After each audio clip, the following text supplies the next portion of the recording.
So tonight I'm going to make salmon in the air fryer, quick and easy. So I have my salmon. It has been cleaned. I've cut it and I'm just patting it dry. So I have some onion powder here. And I'm just going to sprinkle a little onion powder. Now you can use whatever seasonings that you want to use. You do not have to use the same things that I use. You season to your taste. I have some adobe here that I'm going to be using. Going to sprinkle a little adobe on the salmon. This is really easy, guys. I mean, you can put this in the air fryer and walk away. Make the rest of your food or sit down and finish watching TV or whatever it is that you're doing and come back to it. I do not flip this salmon. Okay, so I have my Old Bay. You guys know that I love my Old Bay.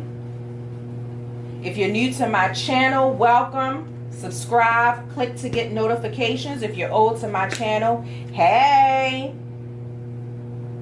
And this is just a little garlic powder. And what I'm going to do now is I'm going to go and get my air fry basket. And now I'm just going to lay the salmon in the basket. Just that easy. Both pieces fit in there really nice. Let me show you. This on 400. And then I'm going to go ahead and just turn my dial to 25 minutes. And that's all you need to do. Walk away, wash dishes, do whatever.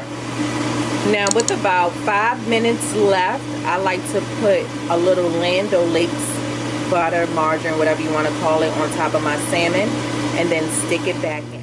Okay guys, there you have it. Salmon 400 degrees, 25 minutes in the air fryer.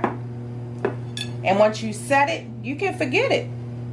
Just going to put a little lemon juice on here, your baked sweet potato, and your spinach. And there you have a quick, easy dinner. Once again, don't forget to subscribe to my channel, give us a thumbs up, and click for notifications. Until next time, see you later.